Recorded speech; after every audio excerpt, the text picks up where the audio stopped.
Hello, my name is AJ. I'm your HYPOXiX coach for today, and we have level 3.3 standing split. Let's begin with the yellow band around your pelvis. Your band squid is tethered at approximately navel height for this one. If you're working with a HYPOXiX coach and they've suggested some other kind of resistance for you based on your assessment, of course you want to follow that because that's there to optimize your program. Otherwise, it's the perfect starting place. So let's begin, and let's actually be on the same foot so I can cue you through. Let's have the left foot forward first. We're a 4-foot stride length. Interlace the fingers, pull them apart as hard as you can. So if the fingers are slippery, they pull apart like that.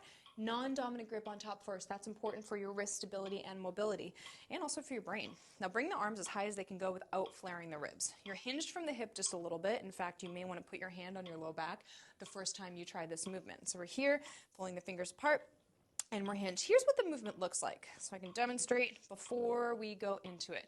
Notice I'm bending and straightening the back of both legs, and I'm hinging from the hip. I'm forward and then I'm upright.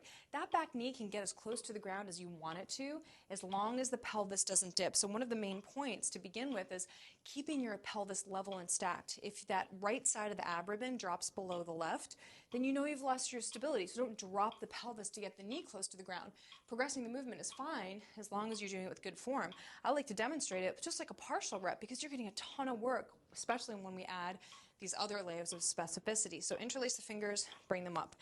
Hinge forward. The front knee is stacked over the ankle, so we're nice perpendicular with that lower leg bone, and it's pointing a laser over the third toe.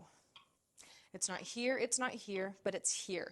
The pressure underneath the front foot is big toe inner heel, something called pronation, strengthening that, and you're maintaining the foot pressure the whole time.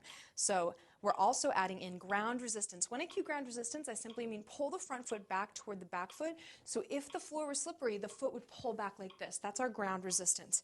Hinging forward, now staring at the knee, let's practice big toe inner heel, knees over the third toe and over the ankle. Pulling back, ground resistance, back foot, third toe. Drive that third toe into the ground. You're going to maintain those foot pressures the whole time. Now from here, we're bending and straightening, keeping the pelvis level. When I come upright, I'm finding my panoramic view. So I'm going to find a point on my left, find a point on my right, and I'm going to find it every single time I come up. We're working the muscles of our eyeballs and also our nervous system and our cognition. So this visual field work, this gaze specificity is incredibly important. So we're here, and then we're here. You're imagining there's 80% of your body weight on your front foot the entire time, even when you come upright. Now that will vary a little bit, but I just want you to visualize that to increase the work of that front leg. Okay, we're loosening our ab ribbon on the exhale. We're keeping it loose on our 4-beat breath retentions today, only pausing the movement on the engaged inhale. If this is your first time performing the movement, I would recommend connecting to your breath, moving your breath in tandem with mine, and connecting to your ab ribbon, not moving in your low back, little hinges and little uprights. When you feel more comfortable, then you can add those other layers, but always start there. So let's practice big toe inner heel, ground resistance, stare at the knee, third toe back foot, level pelvis. Head is pushing back in HYPOXiX headstands the whole time, so that's back and also lifting up, creating height in the spine as if there's a pair of hands behind your head, providing resistance. You're pushing back into those hands. Try to maintain that the entire time. Zip up, posture prep, inhale. Hiss, 2, 3, 4, 5, inhale 1, inhale 2.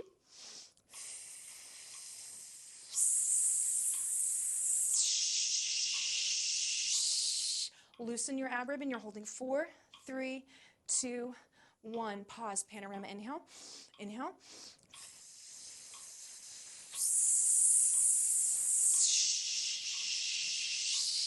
Loosen the ribbon, you're holding 4, 3, 2.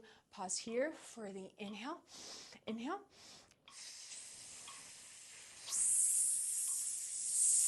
Ground resistance, loosen your ab ribbon, you're holding 4, 3, 2, and a 1.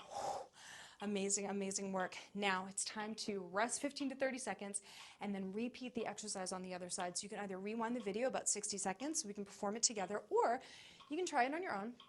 To stay true to that tempo, frequency, intensity, and duration of every breath cycle, you may want to put a metronome on your phone at 60 beats per minute so you can stay true to that 2-second inhale and the 8-second exhale, loosening your ab ribbon on the engaged exhale and keeping it loose on every single one of those breath retentions.